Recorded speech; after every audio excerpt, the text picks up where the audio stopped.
प्यारे बच्चों, आज हम इंटरमीडिएट गणित में प्री बोर्ड परीक्षा 2026 के एक प्रश्न पत्र संकेतांक 324 BBX के प्रश्नों को हल करेंगे। तो ये चैनल पर आप नए हैं तो चैनल को सब्सक्राइब कीजिए, वीडियो को लाइक कीजिए और मित्रों तक शेयर अवश्य कीजिए। तो अब हम देखते हैं संकेतांक 324 BBX के प्रश्नों को। तो देख रहे हैं जिसमें सबसे पहले हम ऑब्जेक्टिव प्रश्नों को देखेंगे। तो देख रहे हैं सामान्य निर्देश दिए हुए हैं और इसके पश्चात फिर हम इसमें सबसे पहले ऑब्जेक्टिव प्रश्नों को देखेंगे। देखिए इसमें सबसे पहला प्रश्न पूछा गया है, प्रश्न नंबर 1, क्या सभी खंड कीजिए, जिसमें का नंबर है काश इनवर्स -1/2 का मुख्य मान है। तो देखते हैं इस पहले के का नंबर को। देखिए पहले का काश इनवर्स -1/2 का मुख्य मान है। तो हम जानते हैं काश इनवर्स यक्ष की मुख्य मान शाखा परिसर 0 से पाई होती है और इस प्रकार से इसका मान ज्ञात करना है।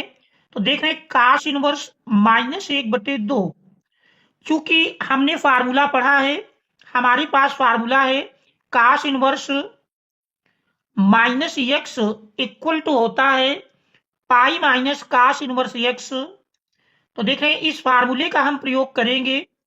तो देख रहे हैं इसके अनुसार हम इसको लिख सकते हैं, यही बराबर होगा पाई माइनस काश इनवर्स 1/2 और जानते हैं pi minus cos inverse 1/2 equal to होता है पाई/3। आप देख रहे हैं पाई से पाई/3 घटाएंगे तो ये मिल जाएगा 2 पाई/3 और 2 पाई/3 हम देख रहे हैं ऑप्शन नंबर बी पर दिया है। तो इस प्रकार से पहले की का विकल्प नंबर बी सही है। अब इसके बाद हम देखते हैं पहले का खा नंबर। देखिए खा नंबर में पूछा है, देखिए पहले का खा है तेरा ए बराबर, देख रहे हैं एक आव्यूह ए आई जे एम गुणे एन क्रम का है, एक तेरा एक वर्ग आव्यूह है यदि। 4 ऑप्शन दिए हैं, चूंकि वर्ग आव्यूह हम जानते हैं तभी होगा जब पंक्तियों और स्तंभों की संख्या समान होंगी। यम गुणे यन से तात्पर्य है यम पंक्तियां हैं और यन स्तंभ है। तो जब तक पंक्ति और स्तंभ समान नहीं होंगे तब तक वर्ग आव्यूह नहीं कहलाएगा, अर्थात यम बराबर यन होना चाहिए वर्ग आव्यूह के लिए।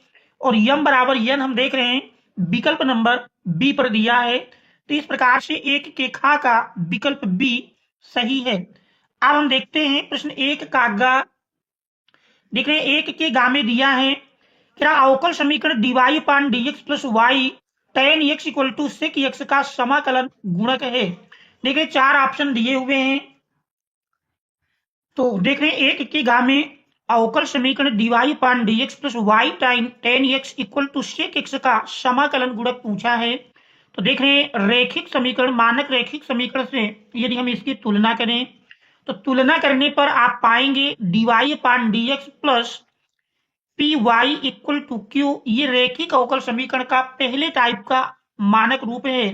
तो देख रहे हैं तुलना करते हैं तो पी की जगह देख रहे हैं tan x है, पी बराबर tan x और क्यू बराबर देख रहे हैं क्यू की तुलना करें तो क्यू बराबर sec x है। चूंकि इसमें हमको मात्र समाकलन गुणक ज्ञात करना है, समाकलन गुणक अर्थात इंटीग्रेटिंग फैक्टर। तो आई एफ इक्वल टू इसके लिए फार्मूला है ई की पावर इंटीग्रेशन पी dx। देख रहे हैं पी का मान रख देंगे तो यही बराबर मिल जाएगा ई की पावर, देख रहे हैं पी आपका दिया हुआ है tan x dx और देख रहे हैं tan x का समाकलन हम जानते हैं log sec x और इसके बाद ई की power log x equal to जानते हैं x होता है, यहां पर sec x दिया है तो ये बराबर हमारा sec x के मिल जाएगा, यही इक्वल टू होगा sec x और sec x हम देख रहे हैं ऑप्शन नंबर सी पर दिया है। तो इस प्रकार से पहले के गा का विकल्प नंबर सी सही है। अब इसके बाद यदि हम घा नंबर को देखें, घा में देख रहे हैं कह रहा यदि P A equal to 1/2, P B equal to 1/3, P A intersection B equal to 1/6 है तो पी ए अपान बी है। तो देख रहे हैं हमको पी ए अपान बी का मान निकालना है। तो इसके लिए आप फार्मूला जानते हैं P A upon B equal to होता है P A intersection B upon P B, देखें मान दिए हैं, मान रख लेंगे। पी ए इंटरसेक्शन बी देख रहे हैं 1/6 है, अपान पी बी 1/3 है। देखिए सरल करेंगे 3 दुनाई 6, तो देख रहे हैं बराबर मिल जाएगा 1/2 के, और 1/2 यदि हम देखें तो विकल्प नंबर सी पर दिया है, 1 के घा का विकल्प सी सही है। आप देख रहे हैं यदि हम 1 का अंगा भाग देखें, 1 के अंगा में दिया है, कह रहा है यदि x minus y equal to pi हो तो dy अपान dx का मान है। तो देख रहे हैं 4 ऑप्शन दिए हैं, जबकि इक्वेशन है, तो देख रहे हैं समीकरण x minus y equal to pi दिया है। यदि इसका आप x के सापेक्ष अवकल गुणांक निकालें तो देखें x का 1 मिल जाएगा, माइनस वाई का dy अपान dx, और पाई देख रहे हैं अकेला अचर है, अकेले अचर का अवकल गुणांक 0 के बराबर होता है। इस प्रकार से dy अपान dx देख रहे हैं पक्षांतर करेंगे तो माइनस से प्लस में जाएगा, तो देख रहे हैं dy upon dx equal to 1 बचता है। तो इस प्रकार से आपने देखा dy अपान dx का मान 1 के बराबर मिलता है, और 1 हमारा विकल्प नंबर सी पर दिया है। तो इस प्रकार से 1 के अंगा का आपने देखा विकल्प सी सही है। अब इसके बाद हम प्रश्न संख्या 2 के प्रश्नों को देखेंगे। देख रहे हैं इस प्रकार से सारे ऑब्जेक्टिव प्रश्न मिले, पहले का काफ, पहले का इसके बाद खा, फिर देख रहे हैं गा, और गा के पश्चात घा, और घा के बाद आप देख रहे हैं अंगा पार्ट में दिया है। और अब इसके पश्चात देखेंगे, देख रहे हैं प्रश्न संख्या 2 में दिया है कि सभी खंड कीजिए, जिसका का पार्ट है cot tan inverse theta plus cot inverse theta का मान ज्ञात कीजिए। तो देखें find the value of cot tan inverse theta plus cot inverse theta, और इसके बाद खा में आप देख रहे हैं शेखंडज आव्यूह है। पहले हम दूसरे का को देखते हैं, तो देख रहे हैं दूसरे के का में cot tan inverse theta plus cot inverse theta, इसका हमको मान ज्ञात करना है, tan inverse theta plus cot inverse theta. और हम जानते हैं हमारे पास एक फार्मूला है, tan inverse theta plus cot inverse theta equal to π/2 होता है। चूंकि हम ये फार्मूला जानते हैं, tan इनवर्स देख रहे हैं x plus cot inverse x equal to π/2 होता है, और x के स्थान पर देख रहे हैं कोई भी नंबर हो सकता है, जैसे आप यहां पर देख रहे हैं थीटा दिया हुआ है, तो चूंकि ये बराबर π/2 होता है तो मिल जाएगा cot π/2, और cot π/2 का मान हम जानते हैं, cot π/2 अर्थात cot 90 अंश, और cot 90 का मान आप जानते हैं 0 के बराबर होता है। तो इस प्रकार से इस प्रश्न का आंसर 0 होगा। तो देख रहे हैं ये हमारा इस प्रश्न का आंसर हो जाएगा। इसके बाद अब हम देखते हैं प्रश्न 2 का खा। देखिए प्रश्न 2 के खा में कह रहा आव्यूह 1 2 3 4 का सहखंड आव्यूह ज्ञात कीजिए। तो देखते हैं इस प्रश्न 2 के खा को। तो देख रहे हैं इस आव्यूह को यदि हम नाम ए दे दें, तो ए बराबर आप देख रहे हैं दिया है 1 2 3 4, और इसका हमको सहखंड खंडज आव्यूह ज्ञात करना है। पहले इसके हम सह गुणनखंड ज्ञात कर लेते हैं। तो देख रहे हैं ए के सह गुणनखंड, ए के सह गुणनखंड, देख रहे हैं ए के सह गुणनखंड इस क्रम से मिलेंगे। पहले अवयव के लिए A1 1, और देख रहे हैं इस पहले अवयव का चिन्ह प्लस दिया जाता है, और इस अवयव के संगत देख रहे हैं इस अवयव को लिखेंगे, यानी इस अवयव के संगत पहली पंक्ति पहला स्तंभ हटेगा तो ये मात्र 4 बचता है।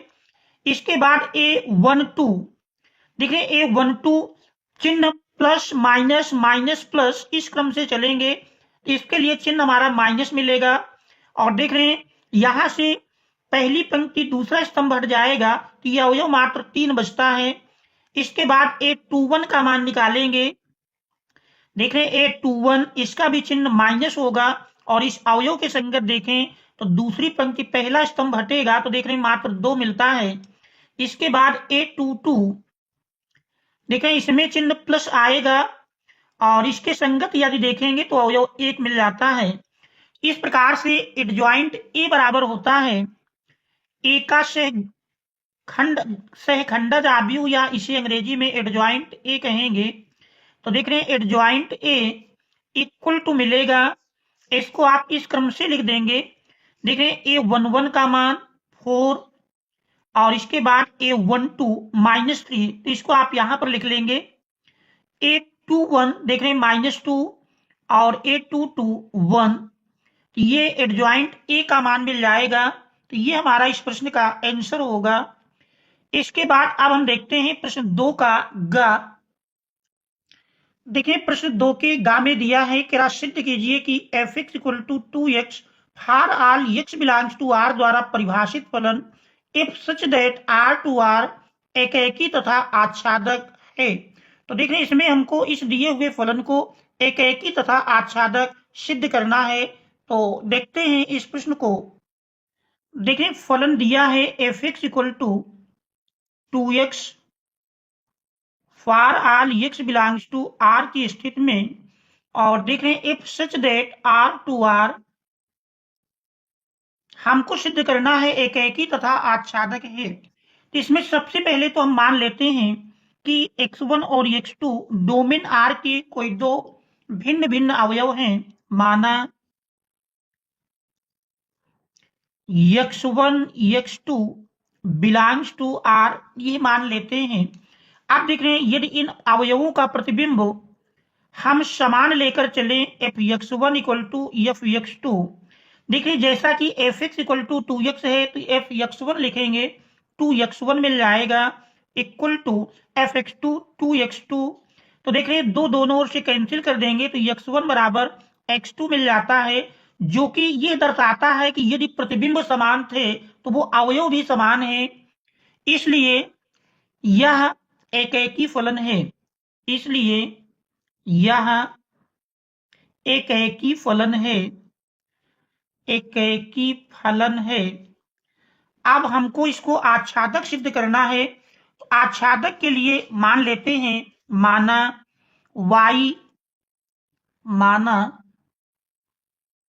y सह डोमेन R का, सह डोमेन R का कोई स्वेच्छ अवयव है, कोई स्वेच्छ अवयव है। देखिए सह डोमेन सिद्ध करने के लिए हमको दिखाना पड़ेगा कि सह डोमेन का प्रत्येक अवयव डोमेन के किसी न किसी अवयव का प्रतिबिंब अवश्य है, और ये कंडीशन मिलेगी तभी सिद्ध होगा कि दिया हुआ फलन आच्छादक है। तो ऐसी स्थिति में देख रहे हैं f(x = y), और देखें f(x) का मान रख लेते हैं। f(x) हमने 2x के बराबर दिया है, f(x) के स्थान पर 2x, तो देख रहे हैं यही y के है तो x बराबर मिल जाएगा y/2, x = y/2। देखिए इससे स्पष्ट हो जाता है कि सह डोमेन का प्रत्येक अवयव डोमेन के किसी न किसी अवयव का प्रतिबिंब अवश्य होगा। इससे स्पष्ट होता है कि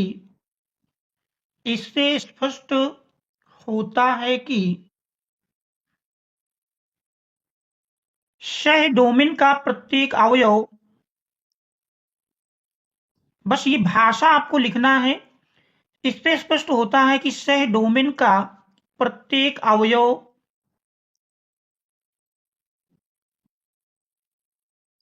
डोमेन के किसी ना किसी अवयव का, किसी ना किसी अवयव का प्रतिबिंब अवश्य है, प्रतिबिंब अवश्य होगा, अतः यह आच्छादक फलन है, अतः यह आच्छादक फलन है।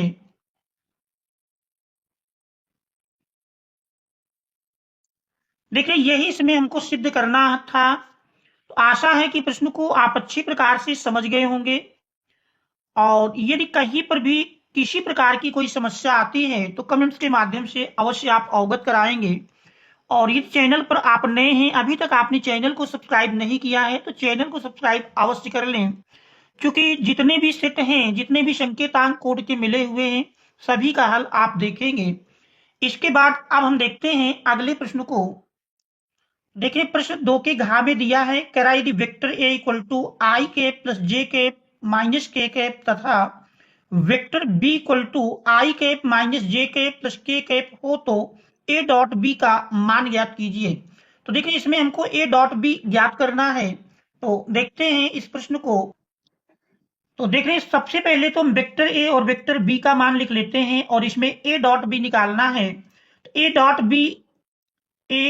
बी देख रहे हैं ए और बी दोनों का मान रख लेंगे। वेक्टर ए देख रहे हैं दिया है आई कैप प्लस जे cap minus K cap dot vector B का मान लिखेंगे आई cap minus J cap plus K cap. और देख रहे हैं डॉट प्रोडक्ट में जानते हैं आई डॉट आई 1 होता है और आई डॉट जे करेंगे 0 होगा, आई डॉट के करेंगे तो भी 0 होगा। तो कुल मिलाकर हमको आई का गुणा आई के साथ, जे का गुणा जे के साथ, के का गुणा के साथ ही करना है। तो देखिए आई डॉट आई 1 होता है, आई डॉट आई लिखेंगे। चलिए एक स्टेप में लिख लेते हैं, आई डॉट आई प्लस देखें प्लस माइनस का गुणा minus J dot J, J dot J, फिर देखें माइनस प्लस का गुणा माइनस के डॉट के। तो बाकी के मान आई का जे के साथ करेंगे 0 हो जाएगा, तो उसको हमने नहीं लिखा है। आई डॉट आई जानते हैं 1 माइनस जे डॉट जे 1 के डॉट के 1। तो देखें एक 1 प्लस माइनस में कैंसिल हो जाएगा और ये बराबर मिल जाता है -1। तो इस प्रश्न का सही आंसर होगा -1। अब इसके बाद हम देखते हैं प्रश्न 2 के अंगा भाग को। देखिए प्रश्न 2 के अंगा में आव्यूह ए दिया है, तो कह रहा परिवर्त आव्यूह ए डैश ज्ञात कीजिए। हमको परिवर्त आव्यूह का मान निकालना है। देखिए काफी आसान प्रश्न आया हुआ है, तो देखते हैं इस प्रश्न को। तो देख रहे हैं आव्यूह ए दिया है, ए बराबर है 3 7 2 5। ए का परिवर्त आव्यूह का मान ज्ञात करना है।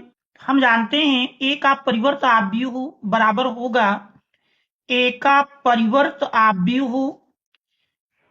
आव्यूह में पंक्ति और स्तंभ का आपस में रूपांतरण हो जाता है, तो ए डैश या ए टी के रूप में भी दर्शाते हैं।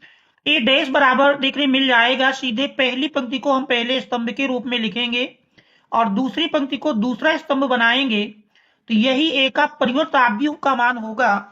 देखिए काफी आसान प्रश्न आया है, तो ये हमारा इस प्रश्न का आंसर हो जाएगा। बस इतना ही वर्क इसमें करना है। इसके बाद अब हम देखते हैं अगले प्रश्न को।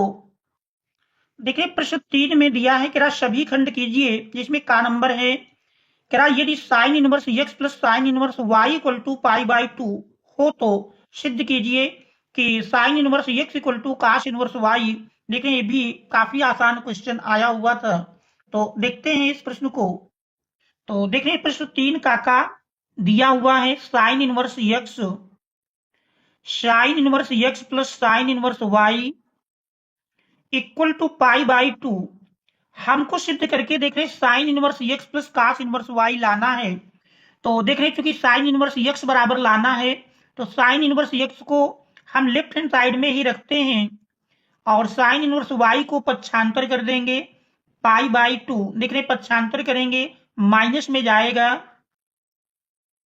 अब आपके पास फार्मूला है, चूंकि आप जानते हैं साइन इनवर्स y प्लस काश इनवर्स y ये इक्वल टू π/2 होता है।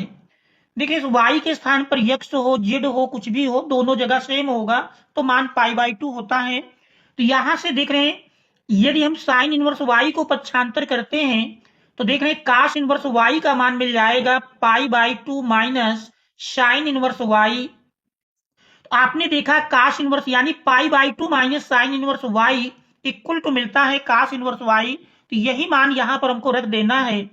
देखिए π/2 माइनस साइन इनवर्स y के स्थान पर काश इनवर्स y, और देख रहे यही सिद्ध करके हमको लाना था। तो आपने देखा sine inverse x equal to cos inverse y, यही हमको इसमें सिद्ध करना था, प्रूव्ड। तो आशा है कि प्रश्न को आप अच्छी प्रकार से समझ गए होंगे, और फिर भी यदि कहीं किसी स्टेप में किसी प्रकार की कोई समस्या आए तो कमेंट्स के माध्यम से अवश्य अवगत कराएंगे। इसके बाद अब हम देखते हैं प्रश्न 3 के खा को। देखिए प्रश्न 3 के खा में दिया है, कह रहा है ए, देखिए एक आव्यूह ए है तथा बी हो तो आव्यूह ए बी ज्ञात कीजिए, यानी दोनों आव्यूहों का गुणनफल का मान पूछ रहा है। तो देखते हैं इस 3 के खा को। तो देख रहे हैं प्रश्न में आव्यूह ए और बी, ए बी ज्ञात करना है, ए बी। सबसे पहले हम ए और बी का मान लिख लेते हैं। देख रहे हैं आव्यूह ए का मान दिया है, पहली पंक्ति 1 3 4 और दूसरी पंक्ति में आप देख रहे हैं 2 -3 5। फिर देख रहे हैं आव्यूह बी का मान रख लेंगे, बी में देख रहे हैं पहली पंक्ति 1 2, दूसरी है 3 5 और तीसरी है 7 6।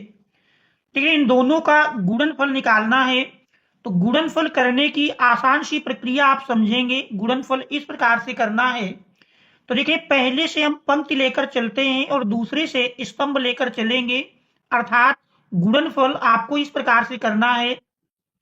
और देखिए क्रम भी निकालने का एक तरीका है, जैसे आप देख रहे हैं पहले में 2 पंक्ति 3 स्तंभ हैं, अर्थात जो पहले का क्रम मिला है 2 गुणे 3 है, और दूसरे का देखें तो 3 पंक्तियां हैं और 2 स्तंभ है, यानी दूसरे का क्रम 3 गुणे 2 है। अब इससे आप पा रहे हैं दो आव्यूहों का गुणनफल तभी संभव होगा जब पहले में स्तंभ और दूसरे में पंक्ति समान हो, तभी गुणा संभव होगा। अगर ये दोनों समान नहीं होंगे तो फिर गुणन संभव ही नहीं होगा। और गुणन यदि संभव हुआ समान है तो फिर जो गुणनफल का मिलेगा, देख रहे हैं पहले से पंक्ति और दूसरे से स्तंभ, अर्थात देख रहे हैं ये हमारा 2 गुणे 2 क्रम का आव्यूह प्राप्त होगा। अब इसका हम गुणा करते हैं। देखिए कंफर्म हो गया कि हमको 2 गुणे 2 क्रम का मिलेगा। देखिए पहले में गुणा इस प्रकार से करेंगे, 1 का गुणा 1 में करेंगे, 1 गुणे 1 प्लस फिर 3 गुणे 3, 3 गुणे 3 प्लस 4 गुणे 7, 4 गुणे 7। आप देखिए पहली पंक्ति का हमने पहले स्तंभ में किया, इसी प्रकार से पहली पंक्ति का आप दूसरे स्तंभ में करेंगे। 1 गुणे 2, 1 गुणे 2 प्लस 3 गुणे 5, 3 गुणे 5 प्लस 4 गुणे 6, 4 गुणे 6। इसके बाद आप देख रहे हैं दूसरी पंक्ति का दोनों स्तंभों में इसी प्रकार से करना है। तो देख रहे हैं 2 गुणे 1, 2 गुणे 1 प्लस फिर देख रहे हैं -3 गुणे 3, -3 गुणे 3 प्लस 5 गुणे 7। आप देख रहे हैं दूसरे स्तंभ में करेंगे 2 गुणे 2, 2 गुणे 2 फिर -3 गुणे 5, -3 गुणे 5 और प्लस 5 गुणे 6, 5 गुणे 6। आप देख रहे हैं इसी को आपको सरल कर लेना है। तो देख रहे हैं इसको यदि हम सरल करते हैं, 1 1 का गुणनफल देख रहे हैं 1 मिल जाएगा, प्लस 3 त्रिक 9, 7 चौक 28 और इस पर देख रहे हैं 2 गुणे 1 2, फिर -3 का 3 में गुणा होगा तो -3 त्रिक 9, 7 पन्ना 35। फिर देख रहे हैं 1 दूनी 2 प्लस 5 तेई 15 प्लस 6 चौको 24 और फिर देख रहे हैं 2 दुनाई 4 माइनस 5 तेई 15। देखिए 5 तेई 15 प्लस 6 पंचे 30। इस प्रकार से देख रहे सरल करने पर इसका जो मान मिला, देख रहे यही बराबर मिल जाएगा 9 1 10 और 28 10 38। फिर देख रहे 35 35 2 37। देखिए 35 2 37 और 37 से 9 घटाएंगे तो 28 9 37 होता है, 28 मिल जाएगा। फिर देख रहे 15 2 17, 17 4 21, 10 31 10 41 और देख रहे 30 से 15 घटाएंगे, 15 और 15 4 19। तो यही देख रहे हैं आव्यूह ए बी के गुणनफल का मान मिलेगा, अर्थात ए इंटू बी। तो इस प्रकार से ए बी बराबर देख रहे हैं मिला, ए बी इक्वल टू पहली पंक्ति 38 41 और दूसरी पंक्ति में देख रहे हैं 28 और 19। तो ये हमारा इस प्रश्न का देख रहे यही हमारे इस प्रश्न का आंसर हो जाएगा। तो देख रहे हैं यदि गुणा करना आप सीख जाएंगे तो आप भी उस समीकरण को हल करने में भी देख रहे हैं गुणा, तो इसलिए आप भी का गुणनफल आना आवश्यक है। अब हम देखते हैं अगले प्रश्न को। देखिए प्रश्न 3 के गा में दिया है किराए फलन एफ एक्स इक्वल टू, देखिए दो कंडीशन में बटा हुआ है एक्स प्लस टू जब X does not equal to zero, और यही बराबर 1 के होगा जब एक्स बराबर जीरो हो, तो सिद्ध कीजिए कि फलन एक्स बराबर जीरो पर संतत नहीं है। तो देखते हैं इस प्रश्न 3 के गा को। तो देखें इसमें संतत होने के लिए हम जानते हैं आवश्यक होता है right hand limit, left hand limit और फलन की वैल्यू। यदि ये तीनों मान समान हो जाएंगे तो कोई भी फलन सतत होगा, और तीन में से कोई भी एक मान यदि असमान रहता है तो फिर दिया हुआ फलन सतत नहीं होगा, अर्थात असतत होगा। हमको यहाँ पर देख रहे हैं यक्स बराबर जीरो पर सिद्ध करना है, तो यक्स बराबर जीरो पर देख रहे हैं ज्ञात करेंगे। सबसे पहले हम फलन की यदि वैल्यू लिखें तो यक्स बराबर जीरो पर देख रहे हैं फलन का मान 1 के बराबर दिया है, अर्थात यफ जीरो का मान लिखेंगे तो देख रहे हैं ये बराबर 1 के मिलेगा। अब हम राइट हैंड लिमिट या लेफ्ट हैंड लिमिट कोई भी पहले निकाल सकते हैं।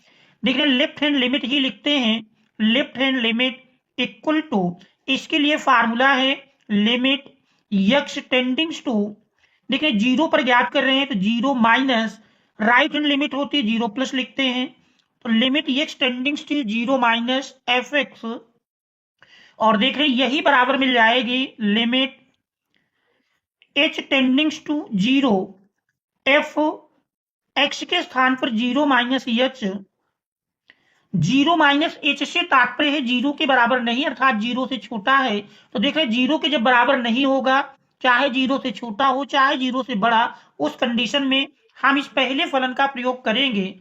तो आप देख रहे हैं इसको हम लिख सकते हैं limit h tendings to zero, देखिए एफ जीरो माइनस एच, जैसे आप देख रहे हैं F x x plus to है तो एक्स के स्थान पर अब हमको इसमें जीरो माइनस एच रखना है, तो देख रहे हैं zero minus H plus two. अब लिमिट अप्लाई करेंगे अर्थात एच जहां है एच की जगह जीरो रख देंगे, तो देख रहे हैं यही मिल जाएगा माइनस जीरो प्लस टू, अर्थात देख रहे हैं टू के इक्वल मिलेगा।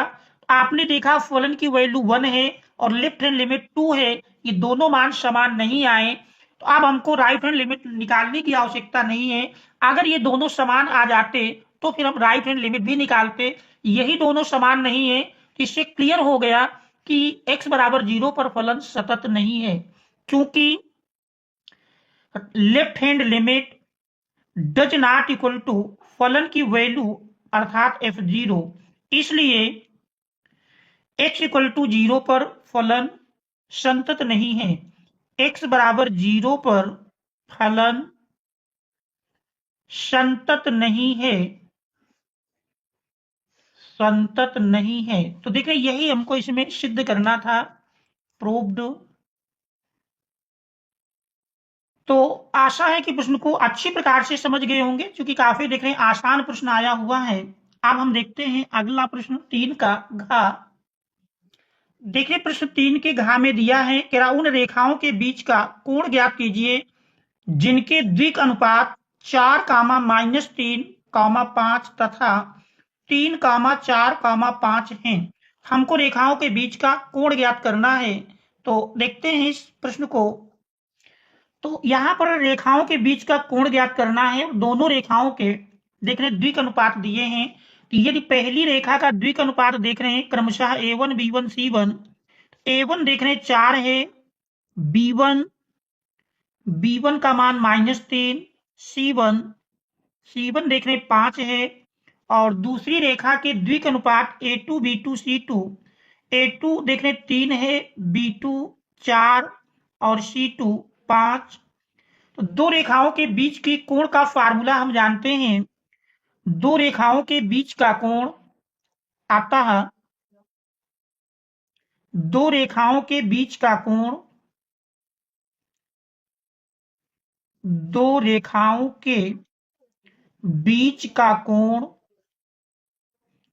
ठीक है। बीच के कोण के लिए हमारे पास फार्मूला है कास थीटा इक्वल टू होता है a1 a2 plus B1 B2 plus C1 C2 upon under root A1 square plus B1 square plus C1 square into under root A2 square plus B2 square plus C2 square. अब देख रहे हैं चूंकि न्यून कोण लिया जाता है तो ये मापांक रहता है मॉड। अब इसमें हमको मान रख देना है, तो इस प्रकार से आप देख रहे हैं cos theta equal to mod, देख रहे हैं A1 इंटू A2 अर्थात 4 गुणे 3 प्लस B1 इंटू B2 -3 गुणे 4 plus C1 into C2, C1 देख रहे हैं 5 है इंटू C2 का मान भी 5 है अपान अंडर रूट देखिए 4 का स्क्वायर प्लस -3 का स्क्वायर प्लस 5 का स्क्वायर इंटू अंडर रूट देखिए 3 का स्क्वायर प्लस 4 का स्क्वायर प्लस 5 का स्क्वायर।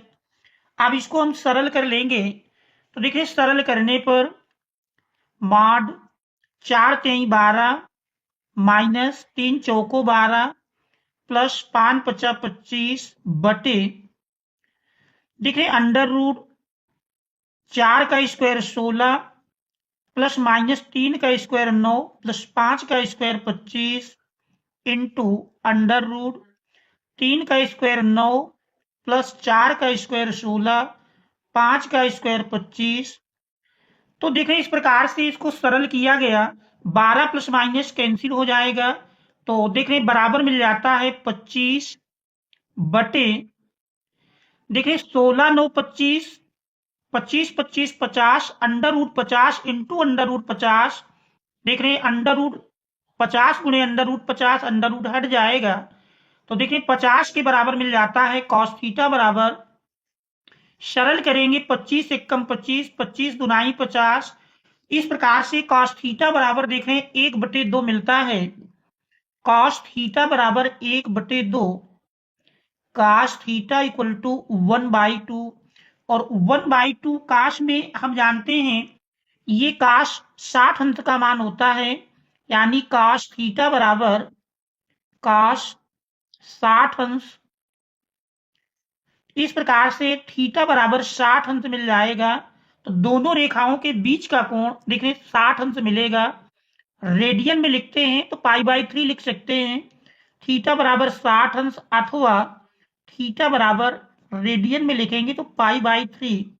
तो देख रहे हैं ये हमारा इस प्रश्न का आंसर होगा। तो देख रहे हैं आशा है कि प्रश्न को आप अच्छी प्रकार से समझ गए होंगे। फिर भी किसी प्रकार की कहीं कोई समस्या आए तो कमेंट्स के माध्यम से अवश्य आप अवगत कराएंगे। अब हम देखते हैं अगले प्रश्न को। देखिए इसके बाद चौथा प्रश्न दिया है कि सभी खंड कीजिए, जिसमें का नंबर में समाकलन देखिए integration dx upon x² plus 2x plus 2 को ज्ञात कीजिए। तो देखते हैं इस प्रश्न 4 के का को। तो देखिए इसमें समाकलन ज्ञात करना है, मान लेते हैं माना i इक्वल टू ठीक है i equal to integration dx upon x² plus 2x plus 2। देखिए ये प्रश्न दिया है, अब इसके हमको खंड कर लेना है, तो देख रहे हैं इसको आप इस प्रकार से लिख सकते हैं dx अपान देखिए x² प्लस 2 इंटू पहला पद इंटू दूसरा पद, देख रहे हैं 1 से गुणा करेंगे तो 2x के बराबर होगा। आप देख रहे हैं 2 को हम 1 + 1 लिख सकते हैं, 1 को 1 का स्क्वायर कर सकते हैं और 1 को आप अलग कर लेंगे, तो देख रहे हैं इस प्रकार से ये फलन बन जाता है। आप पहले के यदि 3 पद आप देखें तो a² plus 2ab plus b² के रूप में बन गया है, तो इसको हम लिख सकते हैं a प्लस बी का होल स्क्वायर। तो देख रहे हैं इसको हम लिखेंगे a प्लस बी का होल स्क्वायर के रूप में, तो देख रहे हैं यही हमारा मिल जाएगा 1 अपान देख रहे हैं ये x प्लस 1 का होल स्क्वायर प्लस देखिए 1 बचता है, 1 को चाहे तो 1 का स्क्वायर लिखें dx। अब देखें तो 1 अपान x² प्लस a² के रूप में देख रहे बन गया है, और 1/x² प्लस a² के समाकलन का आप फार्मूला लगाएंगे। देख रहे हैं हमारे पास फार्मूला है, चूंकि integration 1/x² plus a² into dx बराबर होता है 1/a tan inverse x/a plus constant c। तो देख रहे हैं इस फार्मूले का हम प्रयोग कर लेंगे। तो इसके अनुसार देख रहे हैं लिखते हैं तो 1/a, a के स्थान पर चूंकि देख रहे हैं 1 है तो 1/a 1 tan inverse x/a, x की जगह देख रहे हैं x प्लस 1 लिखा है तो tan inverse x plus 1/a, a की जगह 1 ही है। तो इस प्रकार से देख रहे हैं इसका समाकलन मिल जाता है I equal to tan inverse x plus 1 और प्लस देख रहे हैं जहां से समाकलन करेंगे समाकलन का चिन्ह हटेगा वहां पर आप कांस्टेंट c जोड़ देंगे। तो देख रहे हैं ये हमारा इस दिए हुए प्रश्न का आंसर हो जाएगा।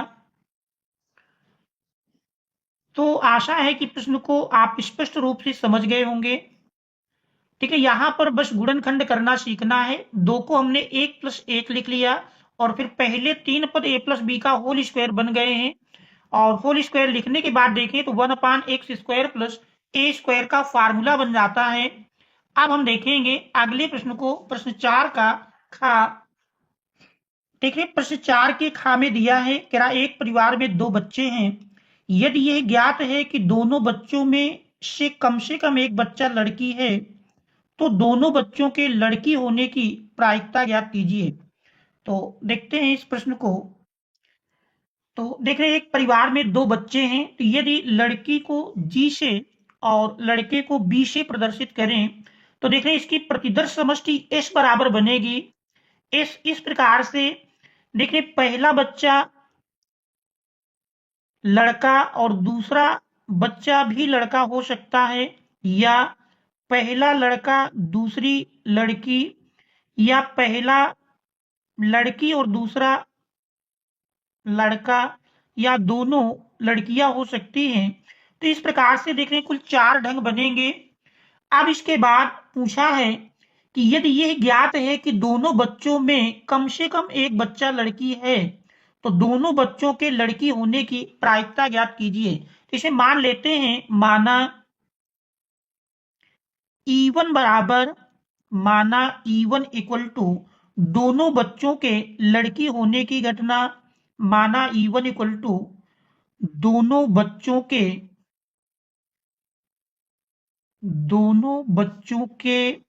लड़की होने की घटना, और E2 आप उसको मान लेंगे जो पहले से ज्ञात है कि दोनों बच्चों में कम से कम एक बच्चा लड़की है। दोनों बच्चों में से कम से कम एक बच्चा लड़की होने की घटना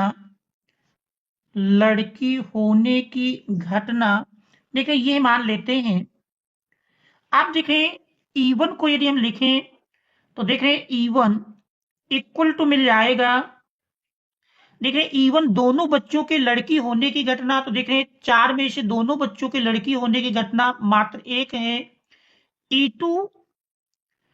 E2 में आप देख रहे हैं दोनों बच्चों में से कम एक बच्चा लड़की होने की घटना, मतलब कम से कम एक बच्चा लड़की होना चाहिए, एक से कम नहीं होना चाहिए, बस ये लिखना है। तो कम से कम एक बच्चा लड़की होने वाली घटनाओं में तो देख रहे हैं ये दोनों लड़के होने की घटना ये हट जाएगी, तो इसमें 3 मिल जाएंगी, BG, GB या GG।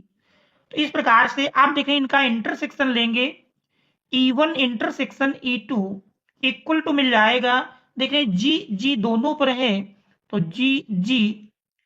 आप देख रहे हैं दोनों बच्चों में से कम एक बच्चा लड़की है और दोनों बच्चों के लड़की होने की प्रायिकता हमको ज्ञात करना है, यानी P E1/E2 निकालेंगे तो जिसके लिए फार्मूला होगा PE1 इंटरसेक्शन E2 अपान PE2। तो देखिए हम PE2 निकाल लेते हैं और PE1 इंटरसेक्शन E2 इन्हीं की आवश्यकता पड़ेगी।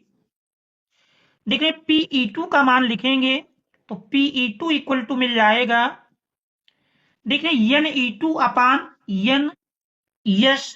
तो NE2 नंबर ऑफ E2 में देख रहे हैं 3 एलिमेंट हैं, तो 3 बटे कुल एलिमेंट देख रहे हैं 4 हैं, अर्थात अनुकूल ढंगों की संख्या बटे कुल ढंगों की संख्या, तो देख रहे हैं 3 बटे 4 मिलेगी।